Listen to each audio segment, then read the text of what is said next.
without further ado, let's go ahead and jump right on in. This is not a refugee camp, and it is not a war zone. This is downtown Los Angeles, and you're looking at Skid Row, the most densely populated homeless area in all of America. Crammed into an area smaller than half a square mile are over 4,500 people living on the streets inside tents. That's more than 40 people per block, surviving and some even fiending for the next hit just to stay alive. To put it in perspective, Skid Row has more people per square mile than the entire city of Washington, D.C., and every single one of them are homeless. In this video, I'm walking you through the streets of... It's so crazy because, like, to think that this is a place in America, you would have never thought this was America. If I showed you this video and didn't say it was Nick Shirley or anything else, you'd be like, oh, this is not America. Skid Row, you'll see the conditions up close and personal as I speak with the people living on these streets and giving you guys an in-depth look as to how this has happened and how it continues to happen in one of the richest cities in America. Now it's time for us to hit the streets of Skid Row, and I'm meeting up with a local by the name of Tommy Tomato to give us an inside look into Skid Row. Tommy Tomato? Right now, the fuck? And we're gonna get out of the car and we're gonna go talk to people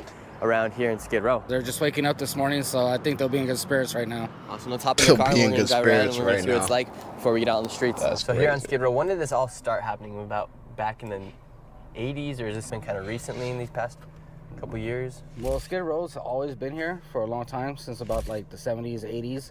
But now that they've actually expanded and have more homelessness, so they've actually gone past Skid Row, and you know, they still call it Skid Row, it's just other sections as well. Newsom, he's been governor for a while and he's been in politics for a long time.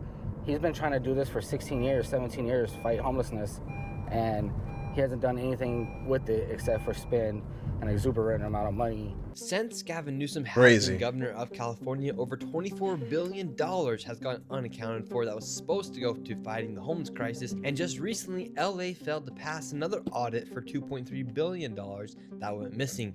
So of course they did. Now, imagine that you don't pass an audit by the IRS. What do you think the IRS is going to do to you as a regular citizen? They're going to hang you by your fucking ankles. Weird things are happening in California, especially when the governor, Gavin Newsom, somehow just bought a $9 million mansion in the Bay Area. Oh, I wonder how. Right here, they're all doing drugs. You know, they're getting their packs ready. You know, buying things and selling things that, you know, they steal or... So, like, look right here, we have a whole entire setup. Look, and people got chairs outside, tables. Like, they're expecting company, you know? They got their own outhouse that the city comes and cleans up. So it's a dangerous job for them, too, because they're cleaning up disease, you know, bathrooms, needles. So look, they're putting out a fire here. Literally, this is just on the street of LA.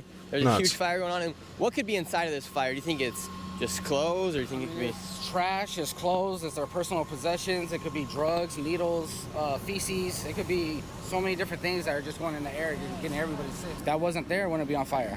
You know, and it's just a lot of funds for them to come and put this out and make sure, you know, people are safe. Helicopters coming around. Yeah, helicopters, like... There could be literally anything inside that fire. The fumes could be... We could be breathing very toxic fumes of drugs, fentanyl, anything like that. All types of stuff is in there for sure. I mean, they should be out saving lives, not saving a fire on a street corner at 11 in the morning. You know, it's not right. How long have you been living here on Skid Row for?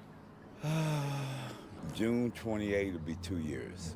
You've been out here for 2 years now. Mm-hmm. What keeps you here on Skid Row? Basically, primarily, I can't afford to pay rent somewhere. We're on 4th Street right now. We're about to hop over to 5th Street, over to the heart of Skid Row. Is there anything we need to be careful about? A lot of the rotten old food that they feed us out here, they really do that to try to kill us. They ain't really trying to help us. Anything that's 3 months out of date, you shouldn't be serving to nobody. So they're serving you guys expired. That's crazy. And someone in the chat put, Quasi took, at the same time, I feel bad judging people who have nowhere else to go. Yeah, we're not judging the people who have nowhere to go. Really, the problem is the fact that these people need help, and instead of being helped, they're actually being taken advantage of by both the politicians and the nonprofits that service this area, because they don't fix the problem. They just exacerbate the problem. Expired food out here?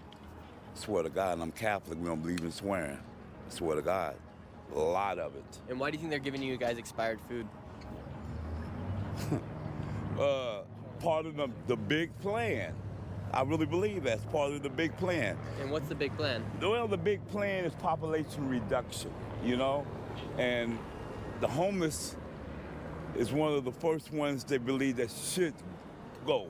We're like in the way. So See, I don't necessarily believe that. I think that, again, this just goes back to stupidity by the nonprofits. They're not trying to solve a problem. You know, they're trying to put a Band-Aid over a situation that needs more than a Band-Aid. It's like trying to plug a hole with toilet paper. giving out this food, and right here you can see the water that's built up, and it's completely brown. And while That's we were disgusting. walking with this man by the name of Norman, I noticed a group of migrants that had children that were living on the streets here on Skid Row. Wow. ¿Ustedes son de Colombia?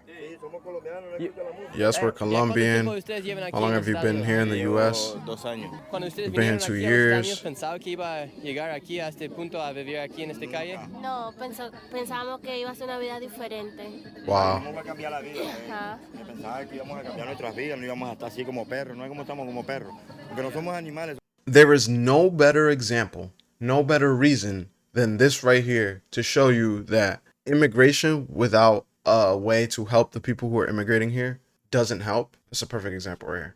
Somos seres humanos, pero coño, mira a los niños, tenemos los niños aquí, ¿ves? Una criaturita. So here on Skid Row, we got migrants that came here from Colombia, and there's little kids here, and they live inside this tent. I imagine they didn't expect their life to be like this when they crossed over the border. Oh, no, they ¿Ustedes pensaban didn't. que cuando cruzaron por la frontera, eso iba a ser la vida? No. No. Y Dylan, ¿te gusta vivir aquí en los Estados Unidos? No. Ya, entonces, si ustedes pasaron por mucho para llegar aquí a los Estados Unidos, claro. y ahora está viviendo en carpas aquí en uno de los más peligrosos lugares en todo el mundo.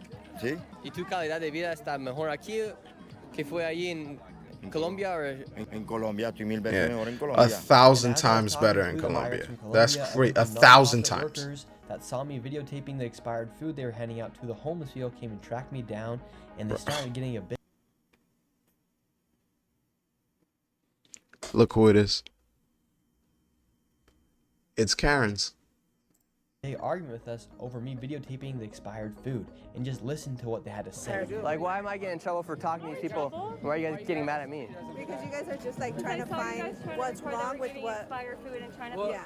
Instead of like, hey, it would be great if people donated stuff that wasn't used and was brand new. That would be great. So instead of you guys promoting the charity. That doesn't help the problem. It was spinach. It looked like a package of spinach. That shit needs to be refrigerated. You're outside in the heat handing that shit out. Expired or not, eventually it's gonna go bad. Like the inability to focus on the actual problem versus just trying to look at a situation and be like, well, you're making me look bad, so I need to come at you for what you're doing. Both of these groups, Nick Shirley and the nonprofit, whether you like it or not, are actually trying to help, and they're using different formats to help, but they're trying to help. That are actually trying to help. Yeah, we're just showing what's going on, and we're talking to people. If you guys want to get mad at us for filming, like, go ahead. She was asking if your guys' food was expired or not. That we passed out, those 15 maybe were expired and we left them there because there's no like trash can to put it. Thomas, so we're just talking to people, and we're talking to people, and then we get a group of nonprofit people. They're trying to make a difference in what they're doing, but they get mad at us for, in our way, doing what we can to help make a difference. Exactly, and what they're doing too is they're assuming. They're like, don't put the camera in the field. No, we ask permission first and make sure that it's okay if they want to speak on the camera before we actually do that. So kid that you guys were looking at, she said those aren't even the parents. So I said, so who's the parents of the kid? They're like, well, we don't know. And I Wow, said, that's "Isn't it a crazy. trafficking issue, you know? Yeah, And of course. now That's when the common camera sense. came, they're like, oh no, it's not a trafficking issue. That's not what we said. 2 seconds ago, the lady just said there's a trafficking issue down here, that kid is not belong to them. Is there a lot of human trafficking and like child trafficking that goes on here in this part of the area? Ain't no telling what the fuck are doing. We actually did Right. confront them about the expired food, and she said, well, there's thousands of food, and maybe 15 of those are expired. How do we know that only 15 of them are expired if there's mixed in with the 1,000? Exactly. They don't know. And primarily, Right. I'm glad she told you that. And I'm glad she refused to give me some food, but more than likely, it was expired anyway. That's some bullshit, man. What are That's the most exactly people what it consuming out is. here on Nonsense. Skid Row? What kind of drugs are they taking? All of it. I'm so scared that I might have a friend that used that fentanyl. I'm so scared because they giving it to anybody, you know. Do you think this is all planned, or how do you think they stop all this? Stop it. It's growing. It is not stopping. It's not stopping. It's taking over meth. How many of your friends Wow. have died out here? Okay, we see you got some stuff in your hands. What do you have in your hands today? Lighter, pusher, pipe. What kind of drugs are you consuming here on the streets? Alcohol and crack. And crack.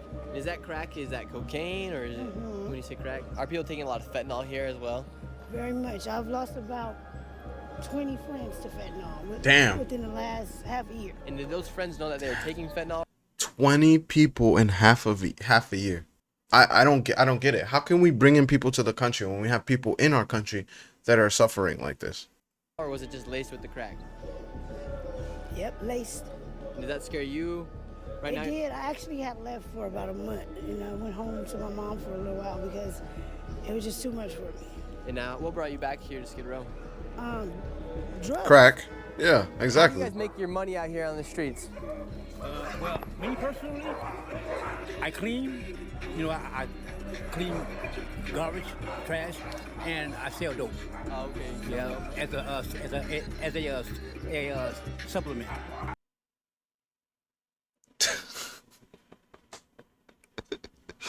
I sell dope as a supplement. That's crazy. That shit's insane. Okay. All right. You know what? Hey, man. He's an entrepreneur with his Brat CD player. This is crazy. And when you sell those drugs to the people, do you feel some sort of responsibility if anything wrong happens? Well, yeah, but I'm pretty confident in the product that I do sell because the people who I get it from is very conscientious of their product. Okay. Because of their That's clientele. crazy. So yeah. Okay, so you have a lot of confidence in what you sell. You don't... Definitely. I stick to the same thing that been working with me for years. Do you ever have any plans of stop selling, to stop living here on Skid Row? As of right now, no. Honestly, no. I guess I'm here until they run us out. A lot of There's no expectation of trying to be better. At the same time, some of these people are going through things, so it's tough for them. But we have a system that is willing to help people who are not from this country. Why are we not helping people who are in this country currently? The people here on Skid Row think they are just taking dope or any other substance. However, with the rapid increase of fentanyl, many times it gets laced into these other harmful substances. And fentanyl is so strong, just a sprinkle of it can kill you. I beg you, if you are watching this video, please stay away from fentanyl like it's the Black Plague. It is so deadly and is killing so many people. Please stay away. This guy is clearly, he's passed out right now. How do we know that he is still Boy, alive slump. and Narcan right now? He's breathing. You see his chest rising, and it's going up and down, and his color's good. Now, if he's blue, he's not responsive, his color's gone, he'd be like a blue, gray, purple color, then you know he's overdosing. Okay. So I don't think he's very responsive, Narcan. but Doesn't matter how much Narcan you give him. If you got 3 in here, give him all 3 and rescue breaths. Okay, so what's in here? What's inside this bag? Okay, so rescue breaths. I'm not about to put my lips on him. Have you guys heard of bum bumps? Kevin Hart's skit of bum bumps? This Narcan you inject into their nose and it brings them back to life. yes, sir. Yeah. While I was talking to the guy about Narcan, my friend Tommy was also talking to another guy in the cart about some other things, and I think you guys are all going to find this very strange what he'd received from the people on the cart. We were talking to the people over What, there in the you gave him van, a and they're goodie giving out bag? free stuff they're giving out the Narcan to save people, and then they're also giving out needles. Wow. And what's the idea of giving out needles and the rubber bands? This is so they could do the drugs without worrying about disease, so everyone gets a clean needle. That's how many needles inside there? There's 27, 10 of them. There's 10 needles inside of this bag right here. You get everything, the whole kit. You get the rubber band, you get the Wow. alcohol, you get the cotton swabs, but then this is what you actually put it in here and heat this up, and then they give you filtered water. So they're literally So they basically give you everything you need so you can get high. Instead of using the money that they use to pay somebody to package that and to pay for all those supplies, they could be using those funds to help people get better. But instead, they're facilitating the ability for these folks to use drugs. So they're literally giving the people here on the street what they need to keep doing drugs. And it's funny because if you notice, in your hand, you have the Narcan one, right? So they're giving you the drugs, the stuff to do the drugs, right? This, glass pipes. Wow. And they're giving you the stuff to save your life, so you don't die. And then they give it to you every day. And look, I'm not even homeless. I just went up to the guy and said, hey, can I get a Narcan bag and can I get a drug bag? And the guy said, yeah. No questions asked, no, hey, don't do this, or can we get you some help? No, they're just offering you the drug bags to do the drugs. They're not offering you any kind of help or assistance or any kind of detoxing. They're just giving you the materials. They're giving you the drugs to do the drugs. Right. What you guys also got to understand is that they want this problem. You know, they need this problem because that's how they get away with fraud. They need us. They can't have too much and they can't have too little. They need just enough people who are a part of the system, both from the helpful idiot of the folks who are in the nonprofit who think they're helping, and also the folks who are using the drugs to continue this. They're giving you the stuff you need to do the drug, and they're giving you the stuff that you need to revive your life after you do the drugs. Think about how much money this costs for these packs to be given out daily to so many people. Right. When that money could be going to other programs to help them. Like, it just doesn't make sense. Like, here, kill yourself, save yourself, kill yourself, save yourself. It's a cycle, and it's not fair to them. And before I left Skid Row, I had to see what it looks like inside of one of these tents. How long did it take for you to make your shelter here? About a day, maybe. About a day. Yeah. And can I go inside, check it out? Yeah, go ahead, check it out. Go ahead. I mean, you know, ain't nothing that you can steal because I ain't got no money. He set up a closet inside of here. His air mattress right here. It's built up on a platform. And he's got water set up. It ain't much. However, it is completely free to set up a tent here in LA versus paying $3 to $4 grand for an apartment. It really ain't that bad inside there. No, I mean, I try to keep it cool. You know, like I said, you know, wherever you live, you know, if you make it your home, hey, got to keep it clean, you know. Inside your tent right here, do you get rats that come in? Yeah, they come in, but then they go out. Soon as I, you know, because I put this on the floor, that's pine saw and bleach. Yeah, so you got to be resourceful in them situations. This is a crazy thing. We need more affordable housing instead of luxury condos. Yeah, I agree with that as well. We have to stop giving money to California. Yeah, that is a great observation. Dude looks like he works out. Yeah, he does. He probably does. He's probably not even a crackhead.